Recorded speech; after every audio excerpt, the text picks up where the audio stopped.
Hello. The job market right now is volatile and kind of soul-crushing and a terrible place to be. So today we're going to look at some prime examples of your horrible job-seeking stories and break them down a little bit, give you some vindication that you're probably right, and talk a little bit about what could be done better in those situations. Anything else for the intro? Is that? Okay, for our first horror story, Reddit user PJR032 shared their story. They want me to prepare a 15-minute PowerPoint presentation for my interview to market my skills. Biggest waste of time of my career. Prepared this slideshow to have two groups of interviewers effectively gloss over it and proceed to ask me questions about my background that I had literally just gone over in the presentation. Then I got to do an identical interview with another team of folks back to back. None of the people I was interviewing with would have been my boss or even the same department. Oy.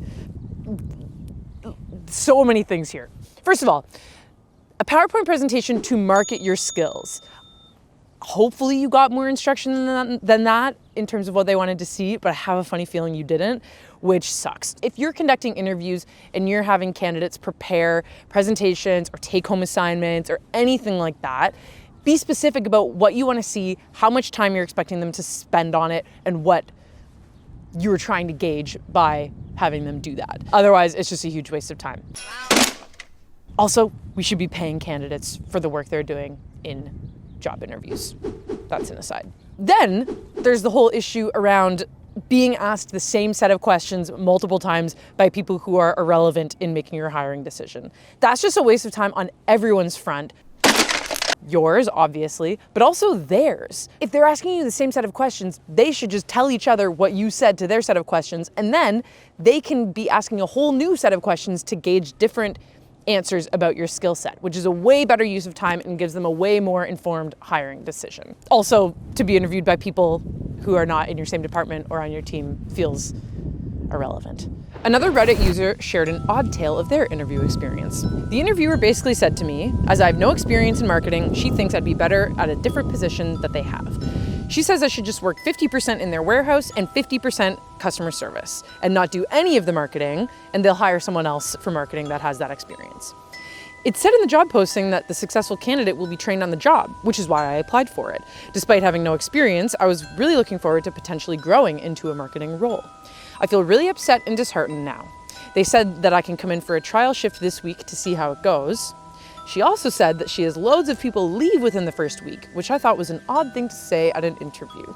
I agree. That is a very odd thing to say at an interview. It's honest, which is good, and I think it gives you a very big red flag that you might not have otherwise known in advance. Yeah, the other thing here is like, if she saw that you didn't have marketing experience, the job posting said you'd be trained on the job, but then you spent an hour or however long interviewing for it, only for her to be like, well, you don't, yeah, just like your resume says, you don't have marketing experience and we can't take you. Like, why was she interviewing you in the first place? So to me, that just seems like they didn't know what they were looking for and they didn't do a very good job screening resumes, which then creates a colossal waste of time on your end. All right, another Reddit user shared a CEO rant that they came across on LinkedIn about job applicants. Okay, let's go. This one's a doozy. I'm just gonna take off my gloves because it just looks ridiculous. Are they out of the shot? No. They're in front now. Okay. We had 400 plus applicants for our marketing manager role. Only 6 did enough to land interviews. A few tips for the job seekers out there. Stop copy-pasting the same application to all jobs. Don't have any relevant experience whatsoever? Don't apply. Take some time to properly answer the questions on the application form. Sell yourself and bring the energy. Follow up via social channels with the hiring manager with either something of value or something personal. Honestly, to me, this seems so obvious, but it's shocking how little effort people put in. I get it. It sucks to not have a job. The market is rough and it can be scary out there. But honestly, we see thousands of applications for roles and it's mind-boggling to me how little effort people put in. It really is easy to stand out from the other applications by just taking some time.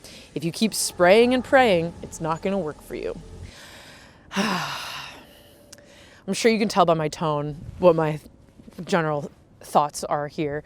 It's just a little out of touch to be saying, oh, it's so easy to land an interview when it's not. even if you're tailoring your application, you're competing against right now like hundreds, if not thousands of other applicants. And so even if you're tailoring your resume, for example, it's still not easy. His note about taking some time to properly answer the questions on application forms. Some job applications are asking for like you to answer 5 or 6 questions in paragraph form just to submit your application. If you're doing that for like even 10 or 20 companies you're applying to per week, per month, that's a ton of work. Looking for a job is a full-time job. And so we do need to kind of have some grace for those candidates who don't have the capacity to put into just applying for a job with no promise of an interview or anything of that sort. Then the last thing here is like job seekers and candidates are getting so much contradictory information from hiring managers, recruiters, CEOs,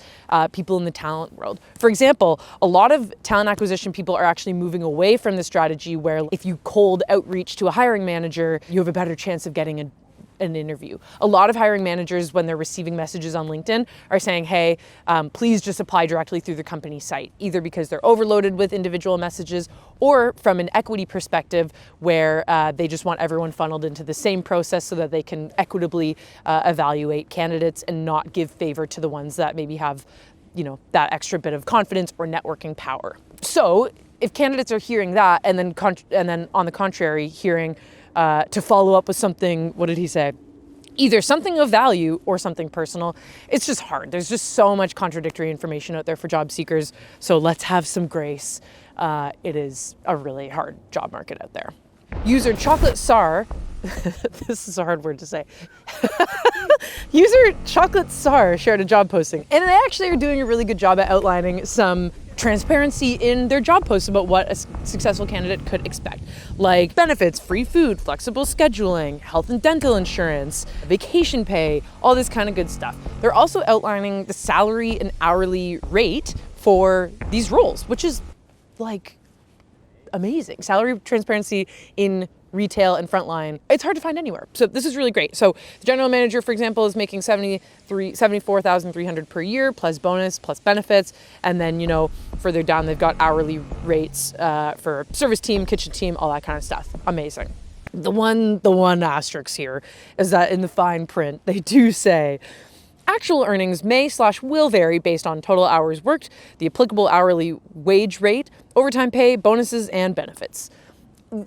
The only thing there is if you're in a salaried full-time position, that is considering all of those things at a 40-hour work week, typically. So that's the only thing, is that if you're on a salary, it shouldn't change based on how many hours you work per week, unless you have like, whatever, blah, blah, blah, but you know what I mean?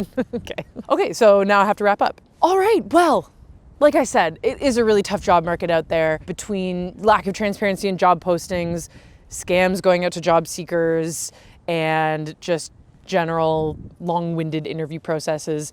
Stay strong out there, everybody looking for a job, and everyone looking for a job, hang in there. If you have horror stories to share with us about being employed, being unemployed and looking for a job, anything along those lines, comment below with your own horror stories or send them to horrorstories@guusto.com, and we look forward to reviewing it in a future episode.